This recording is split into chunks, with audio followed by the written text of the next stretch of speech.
This video is brought to you by Miniature Market. Thousands of board games, miniatures, and paints, discount prices at miniaturemarket.com.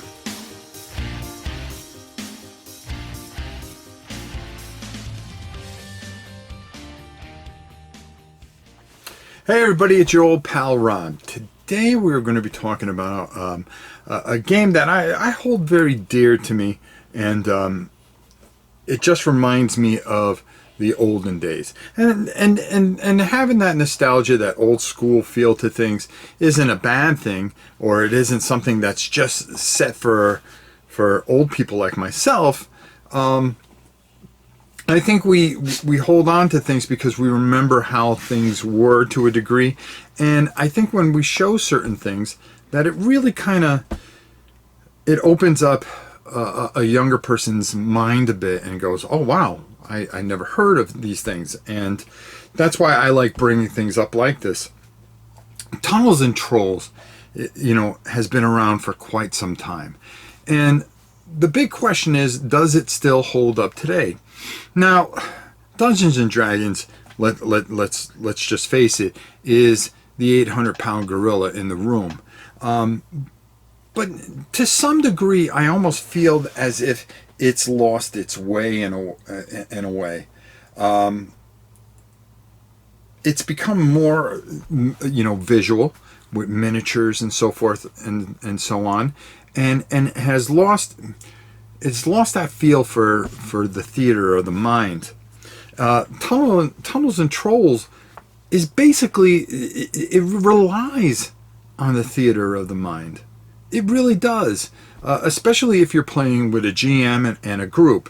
Now, it seems a lot, you know, pretty abstract, and we're going to go down to the table a little bit, and I'm going to explain a little bit how simple this is, and where, if you're a GM, how you can take this and expand this so much.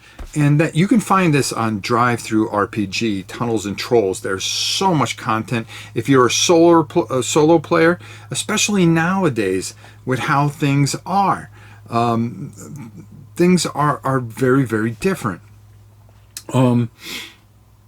Dungeons and Dragons, in a lot of ways, where I love the real older stuff, you know, like the basic, and then slowly work your way into the advanced rules and so forth and so on. And there's a lot of solo options here. And you know, when you start talking about solo variants and solo RPGs, you know, of course you got to make sure that you talk about 4 Against Darkness.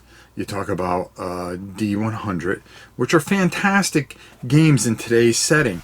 But to have that old school feel, Dungeons and Dragons, for instance, really tried to put out a bunch of modules. I believe they were the red marker. They had the little red thing, and you would read the text, and you would go through this solo adventure yourself. And they tried that for a while, and did it do well? Well, we're actually going to cover it here, and you could judge for yourself.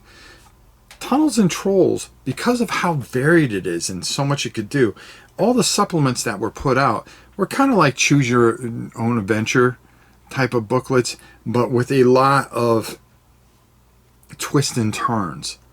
That if you didn't make a certain saving roll, well, you're going to find yourself in a lot, you know, going one way or another way. Now, I'm going to explain a few things, and I would like to refer to a video that I did. As a matter of fact, I did it yesterday on Tunnels and Trolls, and we did it live.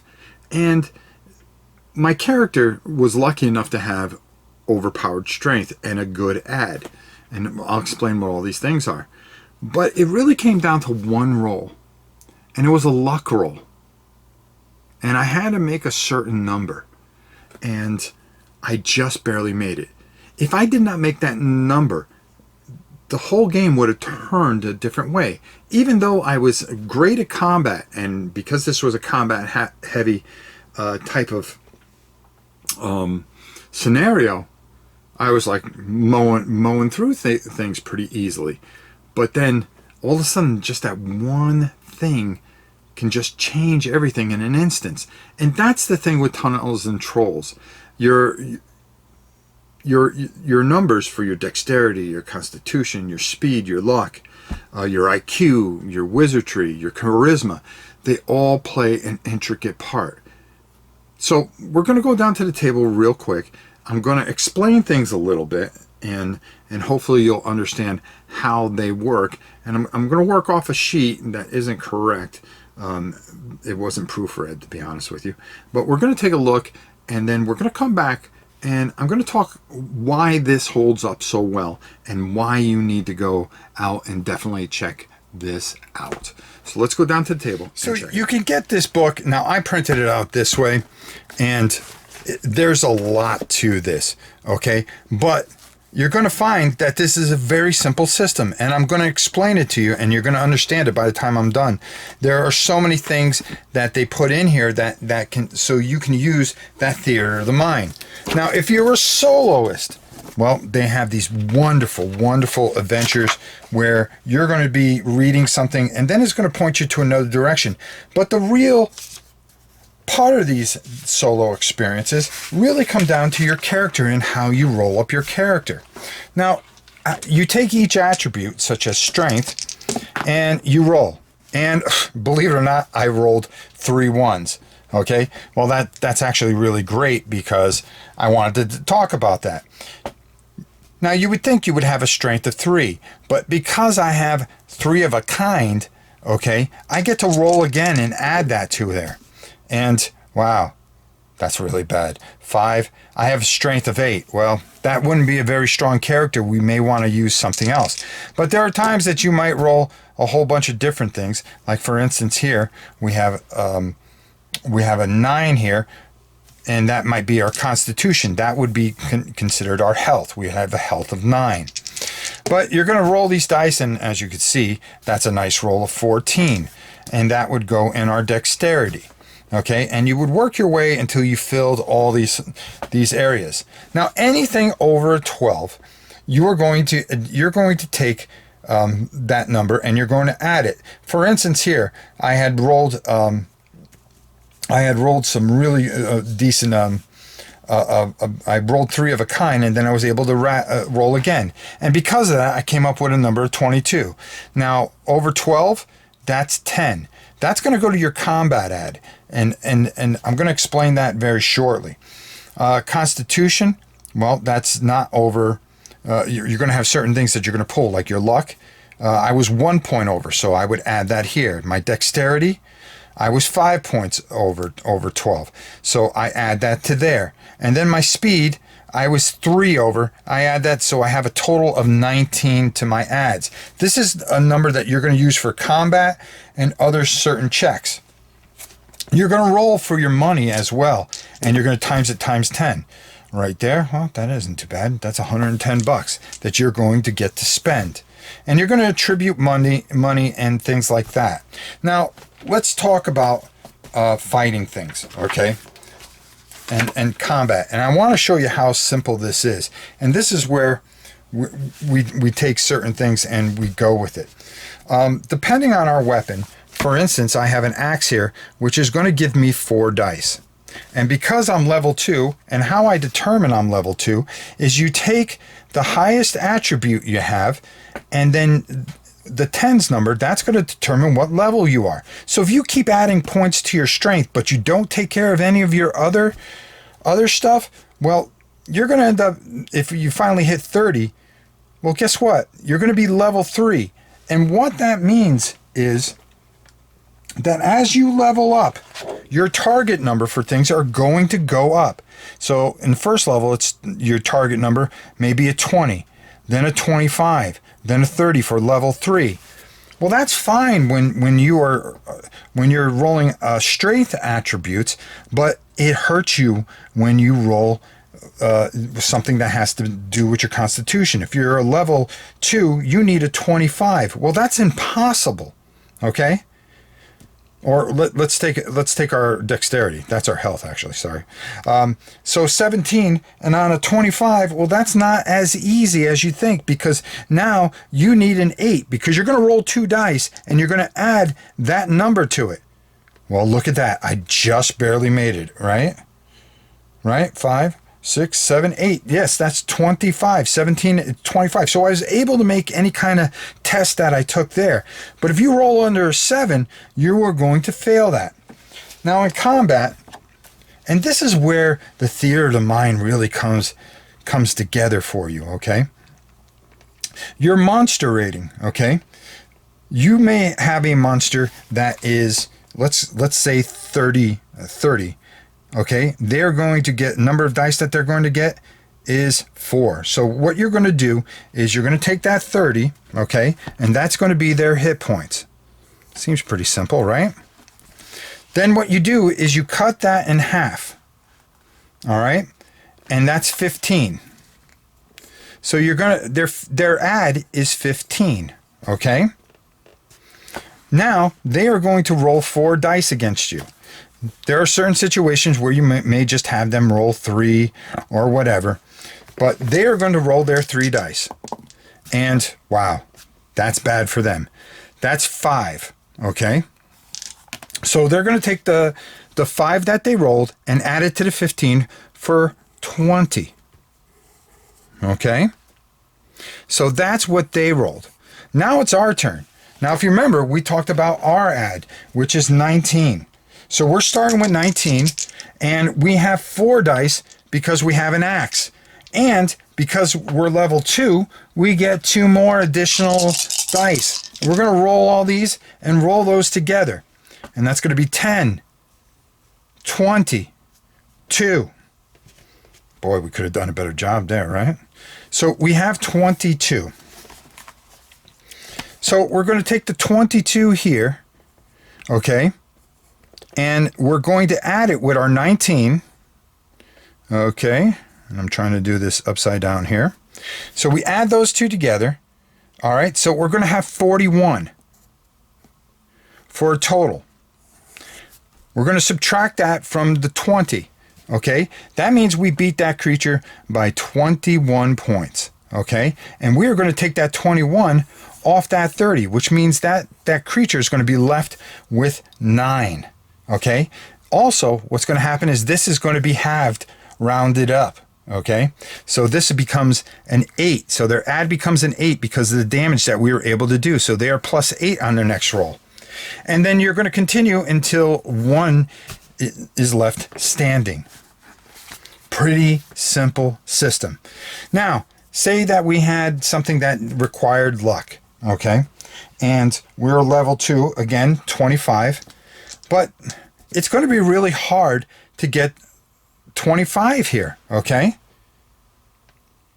Because number 1, we are going to need a 12 exactly. All right, and that's pretty much, you need double 6s. Well, here's the thing. If ever you roll doubles on the 2 dice, you get to roll again. So there's a chance that you can succeed something that is not possible to succeed. So say we rolled a double 3 here. We're going to take that 6. We're going to add it. That's going to be 19. And then we're going to roll again. And we still didn't make it. Oh, but we rolled doubles. So guess what? We would get to add to that again. And then finally we would make it. All right. So there is always a chance that you can make a test and you just got to roll doubles. Now, if you were to take damage on the other end, okay, and a monster was able to hit you, depending on what you buy as far as clothing and stuff like that, because your weight really comes into, you can only carry certain amount of things, okay? Right here, I have +3, okay? I have heavy cloth and bracers. That gets subtract off any damage, okay? And depending on what class you are, each classes are going to give you different things that are going to help you, okay? If you're a warrior, you get to add 2 dice, okay? You don't get to do that with every single character. Rogues, their talent is based on the highest of intelligence, luck, and charisma, okay? So you can go rogue. You could be a wizard and have certain types of spells, and that's where you're going to be using these wizardry points, because that's going to help you to cast certain spells along with your intelligence. You can have certain things. And you also get modifiers for what type of creature you are. Human, it's ×1. There are certain things, like if you rolled a 9 like we did for our dwarf, well, that would be ×2. So their strength would be an 18, where their luck would be halved. So almost halved. So there's a little math involved, but that's okay. Saving rolls. Okay, like I said, these are the things that we need to overcome with certain things, depending on what our saving roll level is. And then, of course, we have different types of characters and the levels and attributes that we're going to need. Character levels, what it's going to take our attribute ranges to get up those certain levels, and it will just keep on going. And again, it becomes this thing of theater of the mind, where you take this very, very simple system that makes everything very easy to do, but what it does is it allows you the freedom to be creative. You can have talents that you can add to your saving rolls and stuff like that. You may have leadership, and there may be something that calls for charisma. Well, you would get +3 to your charisma roll plus your 2 dice, and that might help you overcome some attributes. A very simple system, yet complex enough to give you the freedom to do whatever you feel and how you want to take your people on a journey or traverse through some of these fantastic solo experiences. So let's go up top and let's talk a little bit more about Tunnels and Trolls. Now that was a quick overview, and it's a very, very simple game. But what this game does better than a lot of games, and what Dungeons and Dragons has become. The funny thing about Dungeons and Dragons nowadays, it's so pop culture now, and you got all these movie stars or GMs that do this, and look sinister, like they're controlling the world, and it's become a pose off in a lot of ways, where it's about Hollywood elites. Oh, he plays Dungeons and Dragons. That makes it really, really cool. And I think some ways that's a turnoff in a way, where you have a game like this that is under the radar and always has been second to Dungeons and Dragons, but has always had a very unique and wonderful following.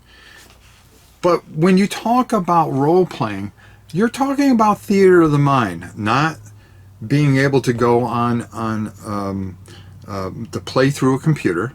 Okay, I always consider role playing a pencil and paper type of game, and where your imagination becomes a lot of things. Yeah, we used to draw grids and so forth and so on, but nowadays there's these elaborate setups. You see some people's basements with all this terrain and all these figures. It's become a tabletop miniature game in a way. This game stays true to what role-playing should be, okay? And that is using your imagination. For instance, as we talked about, creatures. You can do anything with a creature, okay? You give it a monster rating, and then you make the story of this creature and how it can affect. And depending on if you're a good enough GM and you know how the party is, somebody might be powered in one thing or really strong in another ability. How do you supplement that and present a challenge? Because what is the dynamic of a hero? Okay?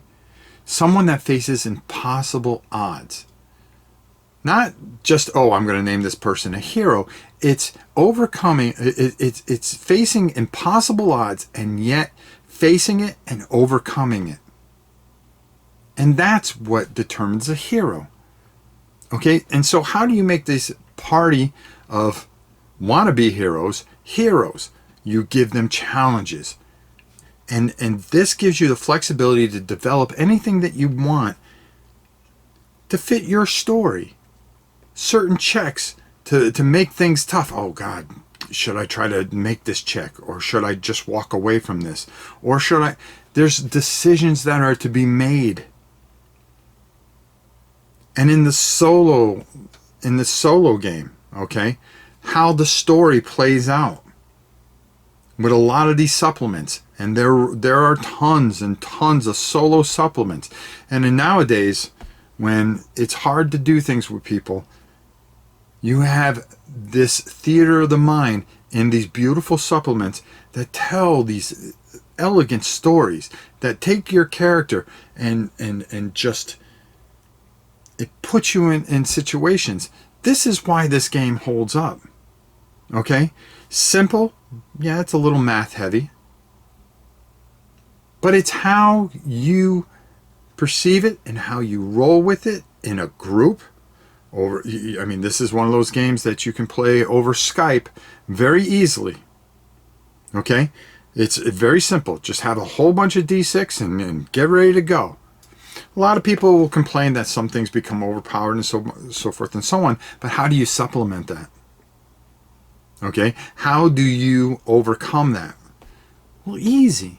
In a group, find what their weakness is and make them test at that. Put them in a position.